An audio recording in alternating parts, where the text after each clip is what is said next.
by Noble McIntyre Law. Welcome to the End Zone. That is Cameron Johnson. I am Colby Daniels. The Thunder have swept the Phoenix Suns, and they have sat around all week resting up, finally getting a little practice in as they still wait for their second-round opponent. This is kind of like that week between the regular season and the first round, where everybody in OKC is just waiting on more basketball at the most important time of the season, but it's good for them, I guess, to get some extra rest. Yeah, it's kind of like when you're sitting in traffic, standstill traffic, and you're like, okay, we're finally moving, and then it's like, oh, wait, stop again. We need to wait. Yeah, it's like you finally get to what you've been waiting for.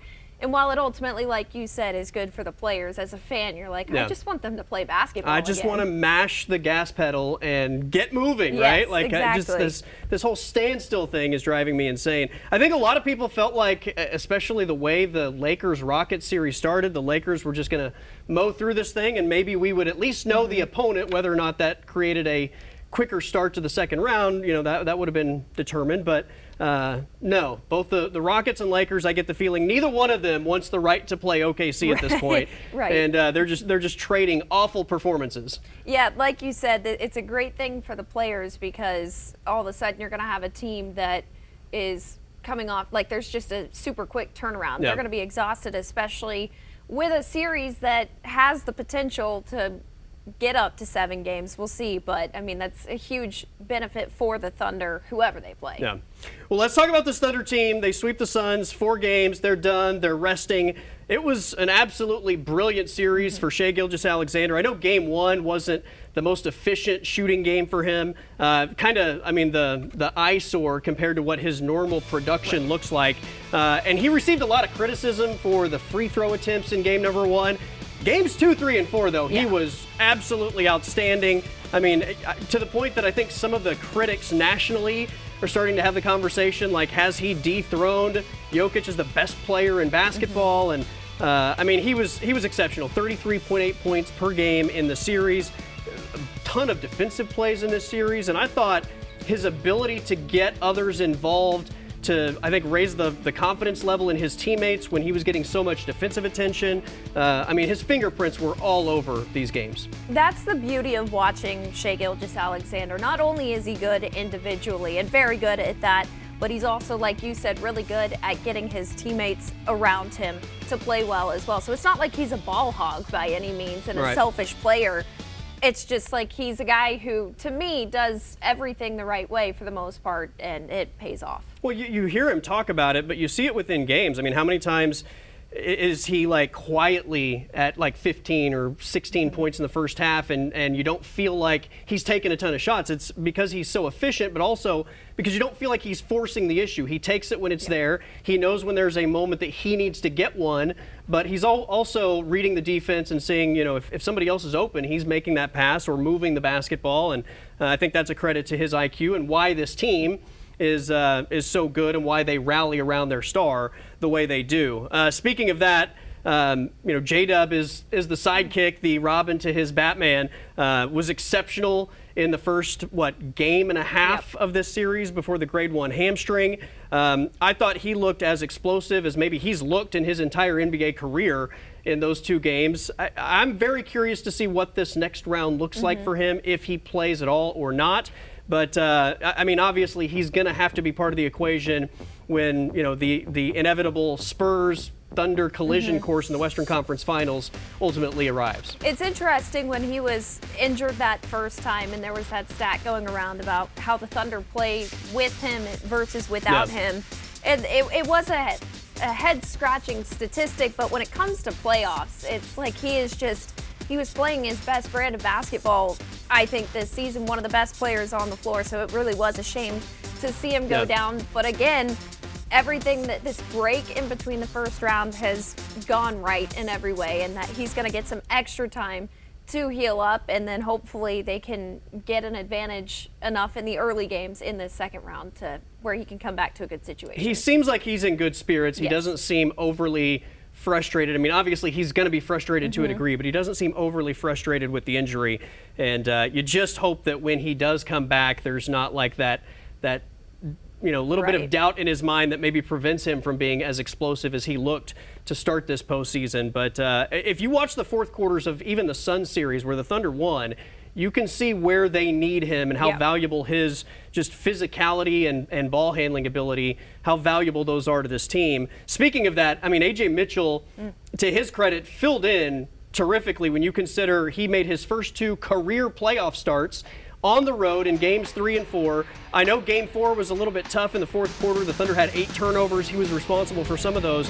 But, I mean, when you look at it through the context of injured for the majority of his rookie year, this is his first real playoff action, and he was counted on to be, the primary ball handler in a lot of situations because they were taking Shea's ability to touch the ball away.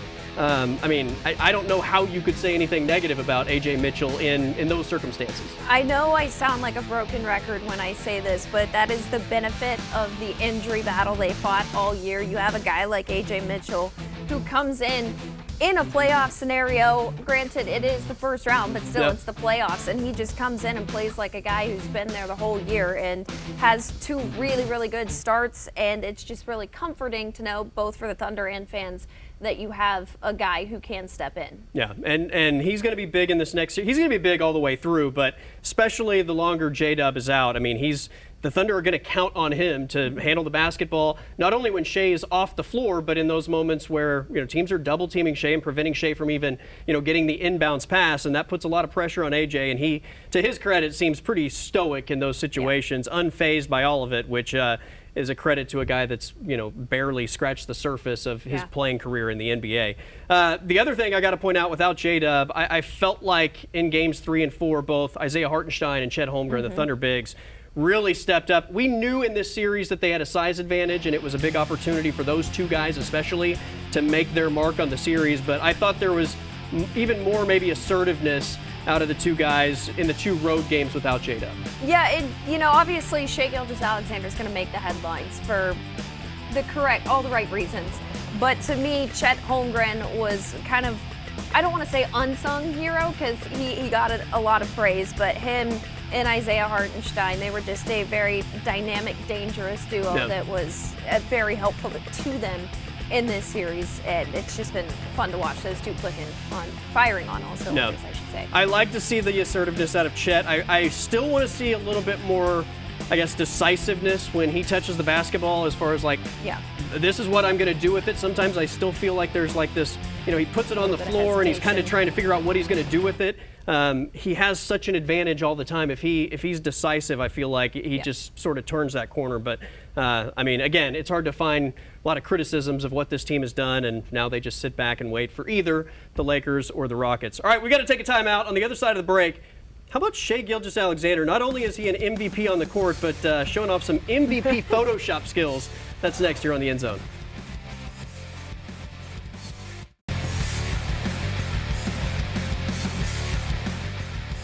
Along with Cameron Johnson, I'm Colby Daniels. So the Thunder sweep the Suns in the first round of the playoffs. They're waiting for their second round opponent. One of the things I like about the playoffs is the individual rivalries.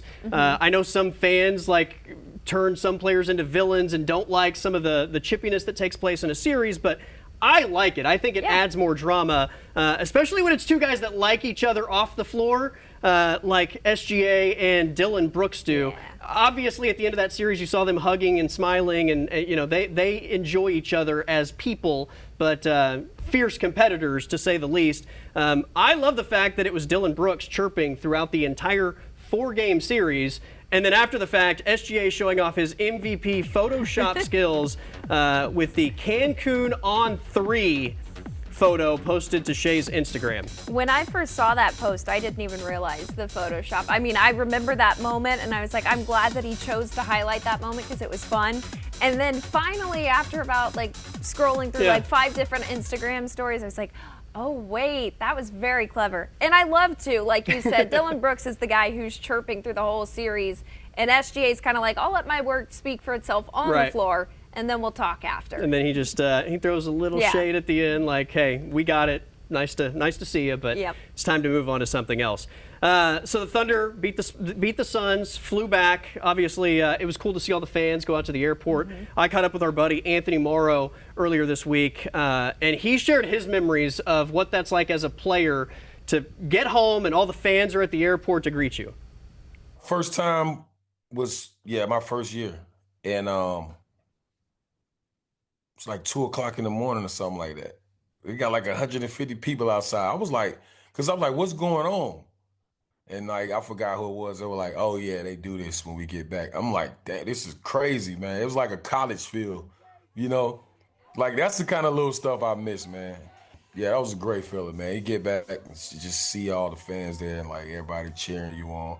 And it's not like they just cheering on like the star guys. Like everybody's getting love, you know?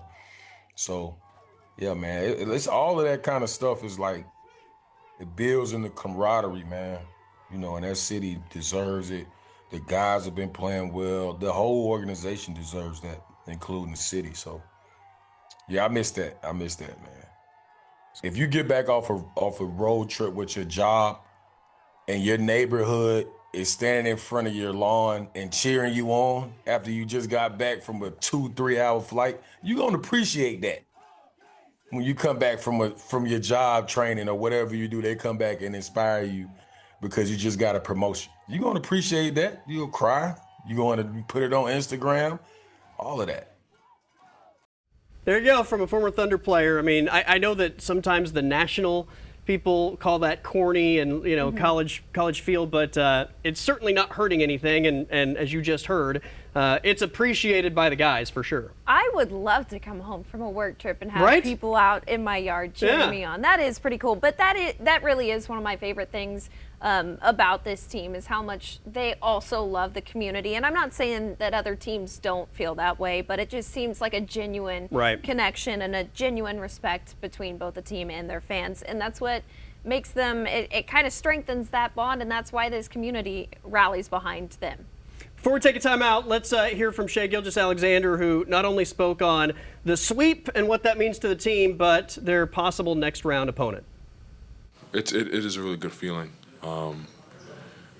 Just for like confidence-wise as a group, it's good to get like the playoff run started off that way. It's just important to get out to a good foot. Like, you never know what can happen, and usually the later you go, the better the team, so the series don't get like that. But you want to give yourself as many days that you can rest, and the more you can sweep, the better off, and the more days you have to rest. So it's pretty important. It'll either be the Lakers or Houston. So they each pose their challenges. Houston is like more defensive, and Lakers are more offensive. But they're both really good teams, and to make it out that series, you have to do a lot of things right. So we won't take them lightly either. There you go. It's Lakers or Houston. Maybe they'll play best of 37, but we still wait for the Thunder's next round opponent. And again, he reiterated, like, the rest is very valuable this time of year. So while we are all kind of bored of them not playing, they're getting rested, and especially for J-Dub, the more days that he has, I think long term, the better this thing is going to be. All right, we got to take a time out, but it is Smash or Punt on the other side of the break. You're watching The End Zone.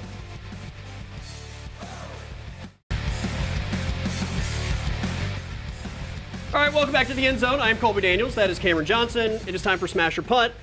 We'll make a statement. If we agree, we smash. If we disagree, we punt. So first couple are Thunder playoff related. We're waiting for the Lakers or the Rockets to claim this first round series, 4-5 matchup, lots of injuries across the board, lots of bad basketball across the board. Whoever it is going to be a massive underdog versus the Thunder. So smash or punt, Thunder win the next series regardless of opponent in 5 games or less. Smash. I originally thought that whoever they play would at least get 1 game in there, but with how long this first round series has drawn on, and to your point, the level of basketball that's been played, I think you're looking at another Thunder sweep, most likely.